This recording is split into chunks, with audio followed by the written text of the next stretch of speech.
Welcome back, Syndicate members. It is I, Joshua Mammoth, back with my buddy Damen here, and we're going to take a look at a comic tonight. This comic was a pickup from the Daytona Comic Convention and is another pickup from artist and creator David Sumi, and it's by RMD Comics entitled Naked Cannibal Campers. Now, one of the things that's actually interesting is that there's two different covers for this, right? There's actually, from what I understand, it's in the double digits of the amount of covers. Wow. Yeah, I think on the back of it, there's like, back of the reverse cover, it shows, I think, 6 covers. But the editor, Vincent, was telling me that they did other covers beyond that, too, for various different shows and stuff like that. But I did pick up 2. And so I'll show those overlays right now. Because of the maturity of the comic, I creatively censored a few of the pictures here. So the comic actually starts off really quick and right away, like of this busty chick running through a state park. She's crying, and apparently she's been attacked by a knife-wielding maniac. Right. And of course, in Florida, we understand all about knife-wielding maniacs. So she keeps running until she gets to some type of house. That, I don't know why this house is on the state park, but it is there. And these 3 scantily clad women are. That should be a red flag. Well, they're pretty much out there doing their thing, talking, and she runs up and they offer to help. So that's a good thing. And then the cool part here is that it goes to a title page, but it's like a movie title. Because what Vincent was telling me is that this is actually a comic adaptation of Naked Cannibal Campers. So this is actually going to be, I think he said, a 3-issue run, with this obviously being issue number 1. So afterwards, so the women invite her in, and they're really nice to her. Hey, here, she's in distress. They give her a hot beverage. Of course, she's telling her story and everything, and then she commits the most terrible thing that you could possibly do, and that is to take a beverage from someone you don't know. Right, right, because you never really know if they're putting too much sugar in there or not. Or something that's going to make people conscious. In this case, she's regaling her attack, which is from this person in looks like a yellow daredevil mask, and this person basically starts slicing her boyfriend up into little bits, and then that's when she realized, oh shit, this is decaffeinated coffee, and then she passes out. Okay, so she awakes, and as it turns out, the 3 women that run this house are also Satanists, which does happen. And I guess I didn't, review their applications very well on that. But they end up trying to sacrifice. Well, I think they actually do sacrifice her. So they get together, and we see them basically disrobe. Because first off, whenever you're doing ceremonies and there's blood involved, you can't have the those robes are fine. on. Those are fine robes, right? Fine linens. You may have like some Egyptian cotton on there or something. You don't want and that stuff absorbs, right? Or it could be like some kind of really nice silk or satin. I don't have all that right. Everywhere. So they disrobe, and then we see them cannibalizing. So they Jeffrey Dahmer her. And the good thing about it, though, is that the cleanup was actually not too bad. So, wow, they really went through everything. And then, so the point, though, is where they were sacrificing her at, though. So we see this horrifically beautiful crossover splash page here. And we'll take just a few seconds to enjoy the music and this fine art here. Which belongs on every living room in America. Okay, so after this, we realize that they sacrificed her on top of a grave of some type of blood witch, and I guess the intention is sort of like in the first Blade movie when blood comes down. It comes down to the witch, and then they're trying to reanimate her, but then according to this broad, they're going to need a lot more bodies to make that happen. So, the next thing we have here is, you know, my favorite part of the book is very tastefully done. Is the water lesbian scene. So, we have the three witches decide, hey, you know, our work is done. Let's have some fun. Well, they're dirty, they're bloody. Yes. They get in the water. Okay. And then you have some random guy that just seems to be, you know, peeping on them. Well, he's not random. He's Dougie the Warlock. Well, from an outsider's point of view that's never read any of the other ones, but the first time I turned that page, I'm like, wow, this guy's well, he's got to get in close. He's got one eye. I mean, depth perception is not helping this guy at all. So, this guy apparently, he's been following the Coven. And he's been tracking them down for some time. And he finally has met up with them. And so what he does is he waits until the scene's done. Sure. No use in trying to save him. Well, she was already dead at that point. We're talking about the bath here. Because, you know, got to get those spots. Basically, after that happens, they're going to burn the body of the broad they killed, which I think her name was Jen Winslow or something like that. It doesn't matter, she's dead. So they end up killing her and burning the body, and then that's when Dougie decides, you know what, my training is going to come in now, and so he ends up attacking one of the witches. And she actually tries to burn him with some magic here, but then he retaliates. And we're like, whoa, Dougie got skills. I mean, lacks in name, but he has skills. And so basically what happens is the other sisters join her, and then Dougie realizes he's a little bit out of his league. And then I wrote a note here because I didn't want to miss this. He deploys his commercial smoke powder. Yes. Yeah, I love that. Commercial grade, dude. Yes. This guy spares no expense on covert operations. What gets me, though, is that the witches decided to go through all of their sensing techniques and didn't decide to just use their eyes. Yeah, but he hid in the bushes, dude. Well, He hid in the bushes, man. We know that that's a surefire plan. We've seen it 100 times. Unless you look in the bushes. Well, look, Jason Voorhees isn't chasing him down.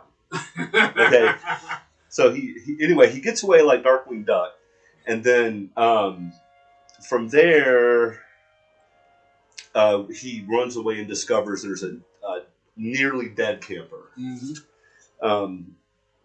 And so he decides, you know what, I need to heal this guy. So Dougie has a lot of skills and commercial grade smoke powder.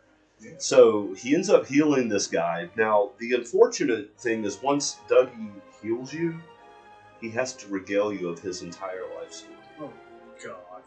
No. And we're talking from like little kids. So I wrote down the basics here. Dad was a sorcerer. They were going to a necromancer gathering. Now, I don't know about you, but that sounds pretty smelly. What do you think? Yes. I mean, what are they selling there? Body parts, right? It's like a fish market, like a wet market or something. Yep.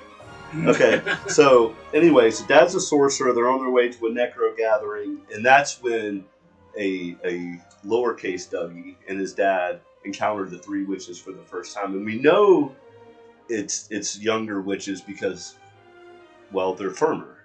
And so anyway, they end up they kill the dad with some help here, and then end up stabbing Dougie in the eye. That's how he lost his eye. Yep.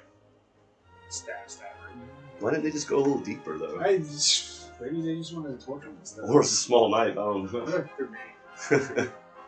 know. Anyway, the last page of the story here, we see Dougie fully reviving the guy, and regaling him with his story, which causes the guy to call some dinosaurs. So I'm like, probably should skip the long story and just heal the guy. Right. And then also, we see this park ranger in this extremely tight shirt, who obviously is one of the cannibals. Why would you assume that? I don't know. It's just the shadowing over the eyes, the sinister look of them. It just kind of matches. And then she is welcoming 3 beard up college dudes. Mm-hmm. So we know that they're looking for more blood. Mm-hmm. And I think... Yeah, I'm calling it that part. All right, you know what? We're going to mark that down, and we'll see. She's certainly dressed for it. So now the last one, and this was actually cool, because when I turned the page, I wasn't really expecting this, but there's another 3-page story here, maybe 4 pages, and I liked it. First off, the art kind of reminded me of Ren and Stimpy. Yes. What do you think? Yes. And we basically have this chainsaw guy with a sack on his head chasing Bikini Woman, which is a running theme here, and then he runs into Ghost Mom, not to be confused with Ghost Dad. And, she basically is telling him, go kill these hussies. I think that's the word she uses. So I wrote that down. So, essentially, though, he runs them down, chainsaw flailing. He gets up to him, and then Mom, let's see, I wrote it down. So Mom says to him, because he runs up to him and the chainsaw runs out of gas. Yeah. And this is one of the best lines I've ever read in comic book, though. But how are you going to slaughter them hussies if you can't even keep gas in the chainsaw? At which case we find out that these women are actually the 3 witches. And we can only guess what happens to him and what fills that sack. Well, then. I don't know, judging by that very last panel in the bottom right-hand corner, for the last page there, for that has at the very end, not this one that's here, but the next one. If you look on the bottom right-hand corner, it almost looks like that's probably, or is that maybe that's different? I have no idea. Witches? I don't know. Well, I was thinking it was that's the guy, that the chainsaw. Oh, I'm not sure. Sackhead. I don't know. Sackhead. Well, I think there is additional art afterwards, and then RMD also was publishing some other ones too. Also more Return to Sender. So now we'll go in for the analysis. So I'll let you start that. What did you like about this book? I really liked the artwork. It was very vibrant and very crisp and clear. It was very enjoyable to flip through the pages and read it. And you enjoy horror comics too. Oh yeah, absolutely. Yeah. I wrote down that the first thing that I liked was the movie title after that setup. So that was pretty cool. Yeah. So you're reading a couple first few pages. You're getting in there, and then it's like a movie title. So that was pretty cool. And then also I want to take a look here at the chick's coffee mug here, where it says, "What's better than camping naked?"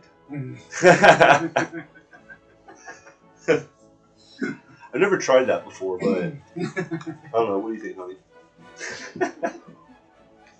Okay, so I also really liked the print that this was on. It was very solid. Yeah, nice thick pages, and the cover was awesome. I had David sign mine for me. It was all around great read, all around great book. What did you really like about this book? My biggest thing is probably because it's an indie book, it doesn't have any censorship or anything like that on it.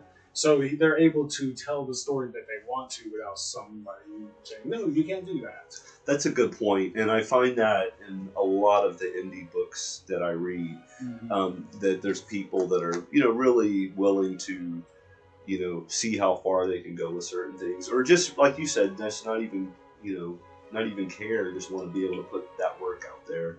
And yeah, this was definitely mature, but at the same time, I like the fact that it had no censor. So that was unlike the clips that I'll show in the overlays here. Oh, sure. But it did remind me of what you could really do with horror when you don't have censorship. Right. Because growing up in the 80s and 90s, we had horror movies and stuff like that, and some of them had bad censorship, especially on TV. Oh, those were the worst. And that's always terrible. You have a great story and everything that you want to do, but then you have to worry about the censorship part and stuff like that. So, definitely. So for a story like this to be able to play out, you can't have that in a way. No, you can't.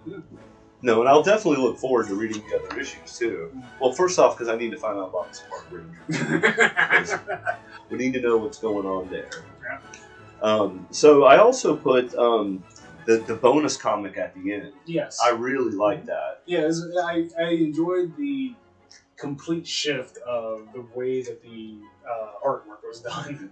And it was just like quick. It was funny. The colors were great. Yeah. And it ended on a laugh too, which is always good. Which is kind of weird coming from a horror comic. Definitely, yeah. I put that I really liked the fact that the whole comic was actually fast paced. Yes. There wasn't any like dramatic pauses or anything. It was like boom, there was no real there wasn't a ton of exposition going on. Right. You get enough to get a sense of what's going on and who these people are, sort of. But it's the very first comic, so you don't really. They didn't try to overdo it. Okay, and now what I loved about this comic, the first thing I have was the kill scenes. Yeah. Because that's what I like. Like the other review that I just dropped, the Stabby Bunny, had amazing kill scenes, and these were very elaborate. Very elaborate, very detailed. Very detailed. Yes. Blood everywhere. Yes. There's 11 gallons of blood in the human body. So, I think that and he used every drop of that. Yeah. He may even watered it down to get a little further with it. It reminds me of almost of the Evil Dead movies. Yeah. More specifically, Army of Darkness, when you have the nice big explosion of blood. What I also loved was the three witches. Now, we obviously know that they're magical because, they defy gravity, but also the fact that we don't know a lot about them either, which is also nice. Because, sometimes you just get too much in there. It's good to have a mystery of what they can and can't do, who they are. And they are powerful. And so I definitely want to see more on this Blood Witch that they're trying to resurrect and see, where that's going to go. So I'm not going to actually watch the movie until I get read the comic adaptation first. Right. Okay. Because now I'm kind of hooked on this issue 1. And, we'll read through that and then maybe we'll watch the movie and see what, how it compares to it and, stuff like that. Right. Yeah, and I think so far it's a really good starting point for this. Yeah, and it's solid. It's just like Return to Cinder that I got from David. That's been one of my favorite comics. That Western story was great. And so this one, I'm familiar with the art style, so I kind of knew what I was getting into, and it just got better and better and better. And then, of course, that little comic at the end was great. Yeah. So cool. All right. Well, thanks for the help, man. I appreciate it. And Syndicate members, I hope you enjoyed this quick review of Naked Cannibal Campers. All the information to RMD Comics, David Sumi, are all down below. I also want to thank David for allowing me to review his work again. And make sure you contact him, get his work, tell him Joshua Mammoth sent you. Between the known and the unknown lies the man. I'll see you next time.